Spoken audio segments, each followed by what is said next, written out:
wondering about that. Can he like take a popcorn kernel and shrink himself down until the popcorn kernel's like the size of his head and eat that and be totally full? Now Or he does that when he's brushing his teeth. There's kind of a short little scene where Yeah. he's getting ready, and he crawls inside of the toothpaste tube. probably to get the last of the toothpaste out. So And that I'm like, okay, well, all right, that's that really makes clever. sense. But then I started thinking, like, okay, well, he keeps saying he's got like no money. Yeah. So like, yeah, if you shrank down small, Yeah. could you live off of a grape?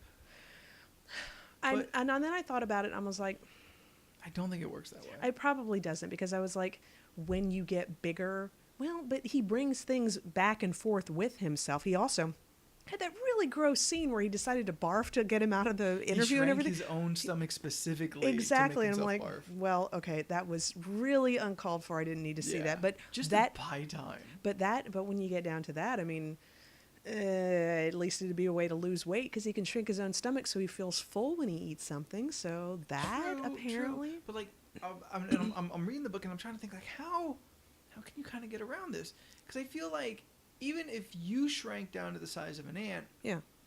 I feel like your body still has the nutritional needs as if you were a full-size human, and that grape is not going to have any more calories in it just because you're smaller. Yeah, that's So true. I feel like you'd still have to eat the same amount of food. And they also have like, you see like mice and birds and whatever apparently have to eat like so many times their own weight, which we as humans don't have to do. So the burning of energy is not like proportional to what size you are. So yeah, I don't know. Somebody needs to break that down for me, because I was Neil deGrasse Tyson on it. Seriously, I was seriously thinking, I'm just like, man, you could take like one slice of banana and shrink down and it'd be like the size of a dinner plate, you know?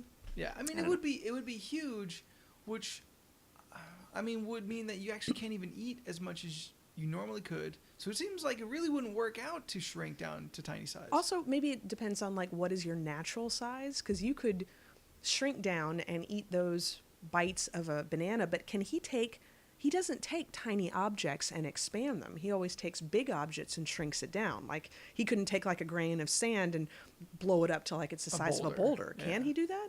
I don't know. So that would mean he can take, like, at the end of the book we see he takes his daughter Cassie and shrinks her down to tiny size, right, and brings her back. But he doesn't like take something that was small and make it unnaturally huge. So when you eat those little tiny bites of a banana, it probably fills up your stomach while you're small, but then when you get bigger, it's not going to get bigger with you because it started out being a small thing. So you're going to have like a couple specks of banana in your stomach. I feel like it's a thing that they've probably have done in the past. They have to have. Yeah, I mean it's simple enough, and honestly, like, yeah, it would work. Like if Ant-Man as an ant grabs up some dirt or a pebble, and then jumps around and then becomes regular size with this pebble that's now turned into a big stone and pops it over, some dude's head.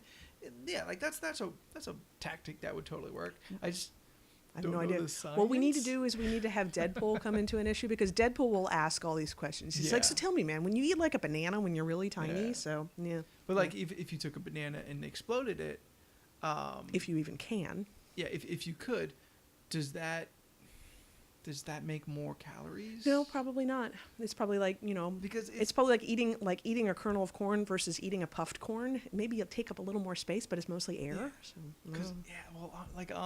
My brain's kind of actually now you're stuck on this. Because assumably shrinking and becoming larger isn't affecting your atomical makeup. Well, we don't know because of the Pym particles. I mean, I read a book at one point where this character could make herself big or small, but it was the same molecule. So if she was small, she was incredibly dense, and if she was really big, she was very diffuse.